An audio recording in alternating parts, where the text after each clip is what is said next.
Experts जितने हैं उनसे जब तक इस बात का क्लियरेंस नहीं हो कि इसका असर कितना होगा तब तक ये कचरा डिस्पोजल नहीं होना चाहिए। एक दूसरी बात, ये कांग्रेस और बीजेपी का मुद्दा नहीं है, ये मुद्दा है इंदौर शहर का। इसलिए मैंने कहीं से आग्रह किया, मैंने और भी जनप्रतिनिधियों से बात की, सारे हमारे जितने बीजेपी के आज चुनाव जीते हुए परिवार के साथी हैं उनसे भी कई लोगों से मेरी बात हुई और सबसे मैंने आग्रह किया कि इसको आप लोग आगे बढ़ के इसको थोड़ा डील करें। अभी मुख्यमंत्री जी ने भोपाल में इस पर अपनी बात रखी है और उन्होंने कहा कि हम जनता को समझाएंगे कि इसका असर नहीं होगा।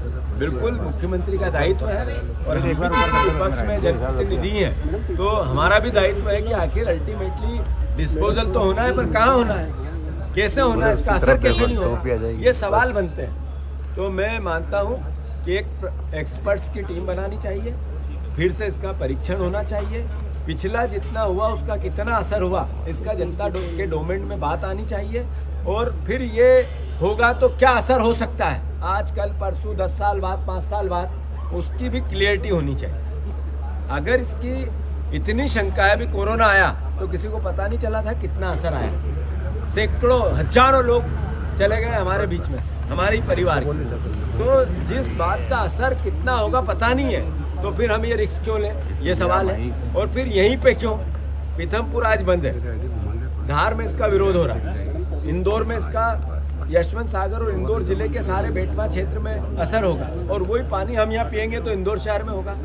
इसलिए मेरा सारे मीडिया जगत के साथियों से आग्रह है, आप लोग भी इसमें बढ़ चढ़ कर हिस्सा लें।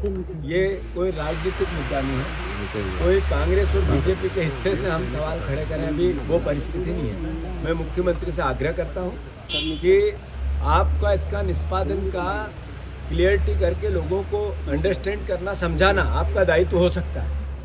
आदरणीय कैलाश विजयवर्गीय जी वहाँ के प्रभारी मंत्री है, वो धार में जाके समझा सकते हैं। आप यहाँ के प्रभारी मंत्री हैं, यहाँ पे बात कर सकते हैं, पर जब तक ये कचरा डिस्पोजल की प्रोसेस चालू नहीं हो, आपने डंप कर दिया एक रात में, जो गलत था। एक रात में डंप करना गलत था क्योंकि वहाँ विरोध हो रहा था। मैं खुद भी गया था, ये पूरे एरिया में मैं खुद घूमा था।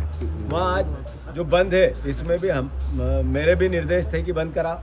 इसके पीछे केवल और केवल लॉजिक ये है कि आज समय चला जाएगा, डिस्पोजल कचरे का किसी न किसी रूप में हो जाएगा, फिर 10 साल बाद आने वाली जनरेशन पूछेगी कि उस समय के जनप्रतिनिधि क्या कर रहे थे, उस समय के जनता क्या कर रही थी, हमारे पत्रकार बंधु क्या कर रहे थे, विरोध क्यों नहीं हुआ, तो फिर अपने आप को हम दोषी पाएंगे। तो ये आप सब इसको राजनीतिक बनाना है, ये इंदौर शहर का मुद्दा है।